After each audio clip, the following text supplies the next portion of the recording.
Today we're diving into the dark and mysterious world of demonic hierarchy.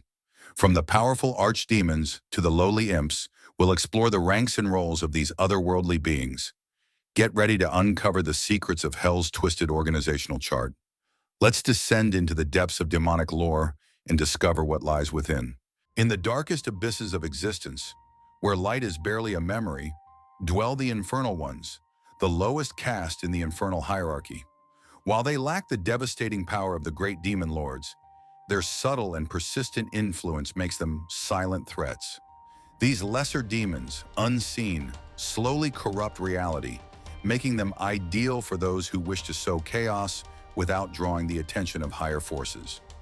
These malevolent spirits possess a cunning nature, always ready to carry out minor yet significant tasks, spreading mild diseases, sowing discord in souls, attracting bad luck, and fulfilling small magical orders. Although their individual power is limited, their constant presence and accumulated influence can cause disastrous effects over time. They are mainly invoked by sorcerers, occultists, and those who seek to manipulate fate or operate in the dark corners of magic. Due to their obedient nature, the Infernal Ones follow orders without question, though their limited autonomy makes them unpredictable if not properly controlled. However, within the Infernal Ones, there are three demons that rise above the others, standing out as more powerful figures within this lower hierarchy. These three demons, while still part of the lower caste, possess greater power and autonomy than their peers. Their ability to manipulate situations and increase their influence within the lower planes makes them key agents in infernal tasks. Unlike the other Infernal Ones, these three are harder to control and more likely to follow their own interests, often being tasked with the most complex and dangerous missions. Their role in the grand infernal scheme is to act as subtle tools, as messengers between planes, carrying out their work in the shadows without creating the chaos of their superiors. Their power lies in their ability to accumulate small evils, leading their victims to ruin without them even realizing that the damage has already begun. While they are the lowest class in the infernal hierarchy, their presence and actions are vital to maintaining the balance of the evils that brew in the depths of hell. Palimon. Among the names that resonate powerfully within the darkest circles of occultism, Palimon holds a place of fearful reverence. From the forgotten corners of ancient grimoires to the whispers of secret societies, his mention always comes laden with warnings and fear. Palimon is not merely a demon, he is a king of hell, and his majesty is felt from the very first instant his presence manifests. He is described as an imposing figure, riding atop a dromedary, accompanied by a sinister procession of spirits and heralds who announce his arrival with guttural chants and echoes of invisible trumpets. His voice, deep and thunderous, seems to emanate not from his mouth, but directly from the very foundations of reality, shaking the soul of all who hear it. His appearance is equally unsettling. A crowned face, garments of gold, and a severe countenance that blends regal beauty with an inhuman coldness. His eyes, they say, reflect no compassion, only an unfathomable abyss of power and forbidden wisdom. Palimon is known for his vast knowledge of arts, sciences, and hidden secrets.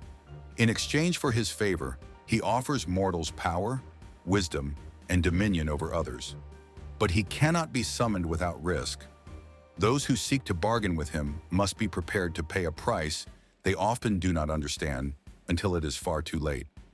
Ancient texts warn that Palimon is not easily manipulated. On the contrary, it is he who tests, tempts, and shapes his summoners. Some chilling tales speak of kings, sorcerers, and alchemists who, after receiving his gifts, fell into utter ruin, consumed by the very knowledge they so desperately sought. Others suggest that even a simple conversation with Palimon can plant seeds of ambition and madness that slowly bloom until they destroy everything. But perhaps the most terrifying aspect of Palimon is the mystery surrounding his true intentions. Is he merely a traitor of forbidden knowledge? Or are his gifts part of a far older plan, a chess game of destinies where each souled soul is but a piece moved toward a dark purpose no one has yet been able to decipher? Palimon is not a demon to whom one pleads. He is a monarch before whom even the brave tremble, and those who dare to speak his name must be prepared to receive far more than they ever expected, and to lose in the process everything they once swore to protect. Vasago. From the shadows of ancient grimoires emerges the name Vasago, a demon shrouded in mystery who has puzzled occultists and sorcerers for centuries. Though he does not enjoy the same popular fame as other infernal lords, those who dare to summon him know that Vasago is a being who transcends human understanding. He is said to appear either as an old man with a deep, distant gaze, or as a spectral creature with almost human features, though always eerily distorted.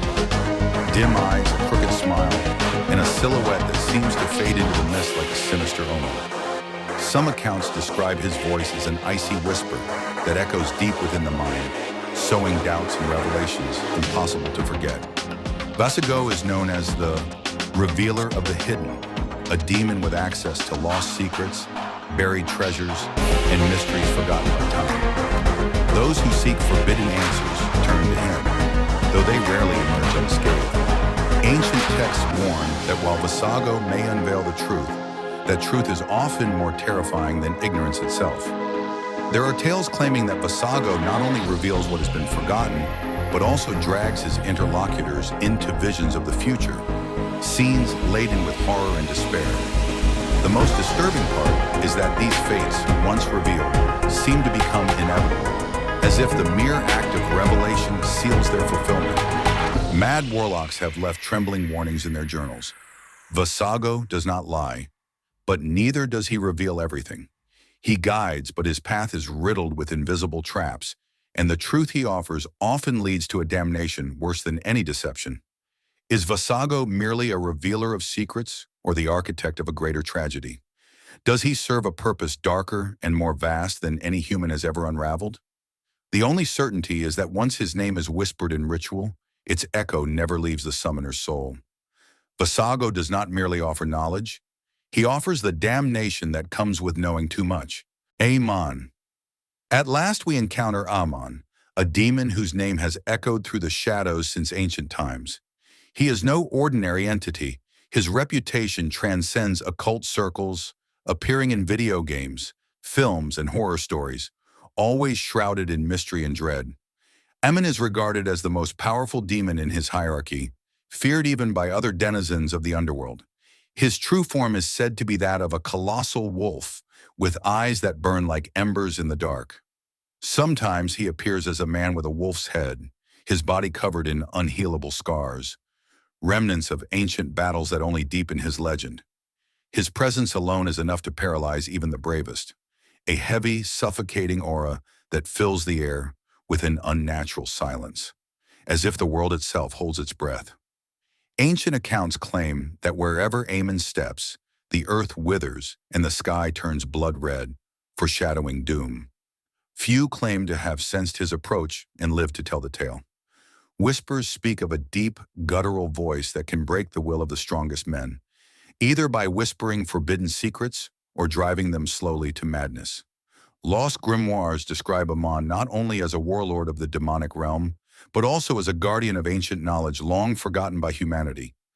Knowledge capable of altering the fate of the world, if someone were reckless enough to seek it. Yet despite his savage nature, a more disturbing mystery remains. The darkest texts suggest Aman does not act out of rage or instinct, but follows a greater will, a purpose no mortal has ever understood. What sinister force drives this unstoppable monster? What horror, even greater than Aman, might still be hidden, waiting to emerge? Aman is not merely a demon, he is a living enigma, a force of darkness that, once summoned, never leaves the summoner untouched or sane. In the darkest legends and ancient grimoires whispered through time, there are tales of demons who are not mere servants of evil, but primordial forces, commanders of legions, and architects of damnation. Beyond the first tier of demonic beings lies a class so terrifying they instill fear, even in the most corrupted hearts of hell. These are not monsters. They are strategists, dark monarchs, and masters of manipulation. Deep within the infernal realms, past the chaos soldiers and lesser fiends, there exists a caste feared even among the infernal elite, the Level 2 demons, known as the Lords of the Abyss. These entities wield devastating power and possess ancient, cunning intelligence. They serve as generals, sinister advisors, and rulers of vast dominions in the underworld. Among this terrifying host stand two powerful beings. Belial. Known as the prince without a master, Belial embodies absolute corruption. He answers to no one, and his specialty is manipulation through promises of power, wealth, and freedom. Many consider him the master of decay, capable of corrupting governments, toppling empires, and dragging entire civilizations into ruin. He is elegant, seductive, and cruel. Asmodeus, demon of lust, desire, and the destruction of sacred bonds. Asmodeus is feared for his ability to sow chaos in human hearts, destroying families, alliances, and wills with a single glance. His form is both grotesque and majestic, reflecting his dual nature, pleasure and destruction. He appears when control is lost, when passion overcomes reason. Beyond the abyss, where darkness has a will of its own and time dissolves into screams, dwell the most feared beings in all infernal dimensions. They do not obey. They do not bargain. They set the rules. These are the kings of hell, entities so ancient, their existence predates memory. Their presence reshapes reality. Ruling over the realms of torment, they embody the peak of corruption, chaos, and eternal damnation. At the highest throne of the infernal kingdom sits Lucifer, the angel who dared to challenge the Creator. His fall did not extinguish his light, it twisted it. That light now seduces, deceives, and drags souls into ruin. Lucifer does not rule through brute strength, but through beauty, pride, and words sharper than any blade. He is the architect of rebellion, the original defier of divine order, and for many, the true king of hell. Every move he makes is a declaration of war against heaven. While Lucifer embodies the rebellion against heaven, Samael represents the dark law of punishment. Nicknamed the Angel of Death, he does not act out of hatred or pleasure, but from a twisted sense of justice that punishes without mercy. His black wings envelop the condemned, and his fiery gaze passes judgment without a word. Samael does not lead armies, he executes them. He is the final word that many demons fear to hear. Thank you for joining us on this journey through mythological and fantastic wonders. If you enjoyed the video, remember to like, subscribe to the channel, and turn on notifications. This helps us continue to grow. Please leave a comment about what you thought of the video and what topic you'd like us to explore next. We'd love to hear your opinion. Until next time on Cryptic Lore, where we unveil the most intriguing and mysterious secrets, stay curious, and we'll see you in the next video.